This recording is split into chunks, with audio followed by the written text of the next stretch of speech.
Welcome to 9 Minutes of Wonder. I'm Betsy Hedberg. I hope this podcast will help you rekindle your sense of wonder for this awe-inspiring world. If you like what you hear in the next few minutes, please subscribe and share. Hi, everyone.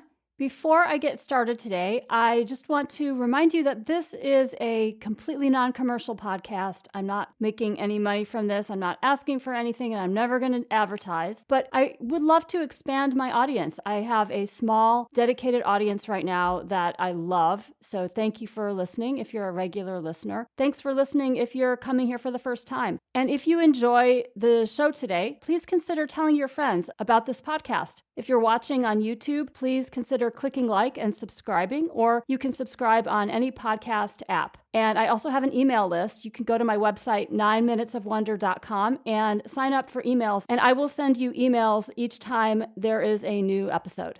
Again, thanks for listening, and let's go.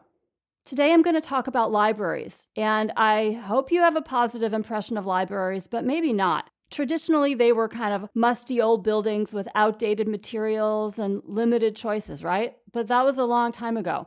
Back in those days, you might say, yeah, the library's boring. And nowadays, you might say, well, why do we need libraries when we've got the internet and we've got everything we need right there?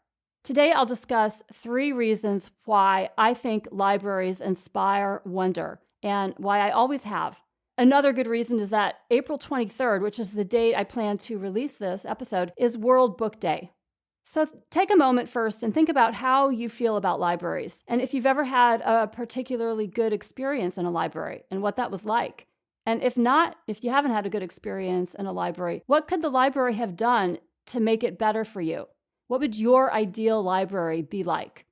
I said I would make 3 points about why libraries are so great. The first reason is that they've always offered a wonderful variety of information under one roof. My earliest library memories are that every few weeks, my elementary school class would walk down to the local public library to check out books that were not available at the school, because it was a really small school and we didn't have a lot of room for a library there. And we all had children's library cards at this public library, and we could choose whatever books we wanted. Well, they took us to the children's section, but we kind of got to wander around the library. And I was curious about everything. So I typically chose books about animals, or I would choose various age-appropriate novels like the teachers wanted us to. But one time when I was about 8, I saw a book about drugs, and I thought, oh my God, I know drugs are bad, but I want to learn more about why. I guess that's what I thought. I was intrigued. And the book had photos of people who looked like they were really strung out on drugs, which made it even more intriguing because I was also interested in people having weird experiences. So I put the book in a pile with my other books that I was going to check out. And my teacher saw that book and made me put it back, which of course was probably, from her perspective, a good idea. But I snuck it into my pile and I put it in the middle of the pile so she couldn't see it. And I took it home anyway. And I read it in secret in my bedroom. So it wasn't that I was into drugs or that I ever have been, but I was so curious about everything. And even at age 8, I was totally enthralled with the huge variety of topics that I could learn about at the library. So again, I've always loved libraries and the wonders of the things that you can find there. And what really got me thinking about libraries recently was a trip to the 18th century Joanina Library in Coimbra, Portugal, at the University of Coimbra. This library is magical. It's got 2 stories of book stacks, which are supported by ornate wood with gilded walls like you would see in cathedrals in Portugal. Some people think of Harry Potter or something like that when they go into it, but it's even much more ornate than that.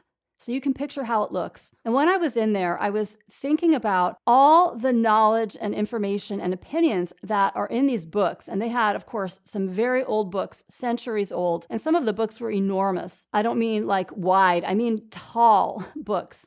And I was thinking, like, even if we might not always like the language that they used back then or the perspectives that they took, and even though most voices from the past were not heard or recorded in these books, an old library like this is still a fascinating window on the past.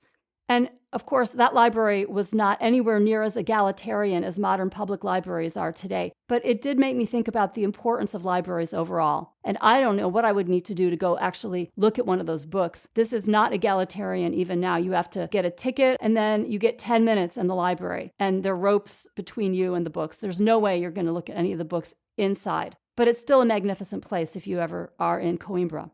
One thing I also think about is how vulnerable and fragile this information can be. For example, various fires, wars, and other disasters over time have destroyed countless pieces of information in libraries. And you might say, well, most of this information is irrelevant or trivial. And maybe that's true, but we'll never know, right, if it's gone. And I think sometimes some of the seemingly trivial information is actually some of the most interesting. Like when I was doing historical research at the Denver Public Library, and I found this little quote from the Rocky Mountain News on December 24th, 1880. It was an announcement that said, "The novelty of a large Christmas tree loaded with fried oysters can be witnessed at Fred Peck's chapel tonight." So little tidbits like that can be picked up from the newspaper and magazine collections from over 100 years ago at various public libraries, and they're definitely not all available on the internet. You may have heard about the famous Alexandria Library. Alexandria was a cosmopolitan city and a cultural center, and at its height in the 3rd century BC, it had as many as 500,000 papyrus manuscripts, and scholars came there from long distances to study and learn.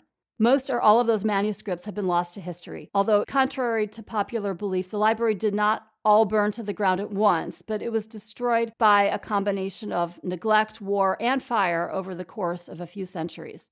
But what a loss, right? It would be incredible to have at least some of those manuscripts today, although much of it was probably copied and appeared in other forms later on.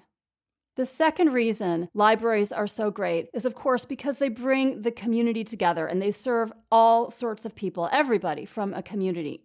They're not commercial, so you're not expected to spend money or to get out of there quickly if you haven't bought something. The librarians are there and they're highly trained in diverse topics and skills so that they can help with all kinds of research. People who can't access the internet from their homes can do so at the library for free.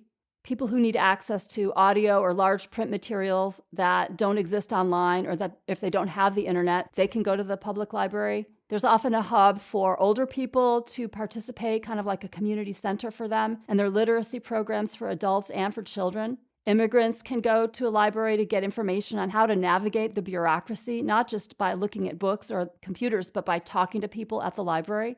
Can be vital for people looking for jobs or trying to get basic training on computer literacy so that they can apply for jobs online. And then, of course, there are so many activities for children, preschool children, and also after school and weekend programs. Libraries are repositories of historical information, including practical information about your house and your neighborhood. And they have many other cultural offerings, concerts and clubs and all sorts of things. So that's the second reason libraries are so important. And the third reason I think libraries inspire wonder is because they can be beautiful works of architecture and design in and of themselves. And many libraries are, both old libraries and very modern ones. There's some websites that have pictures of these gorgeous libraries around the world. Again, many of them are quite new. And some of them are designed by well-known architects, and cities really take pride in their central public libraries. And modern-day Alexandria, Egypt, has a library. It's enormous. It has room for about 8 million books, and it's got museums, art galleries, and a planetarium.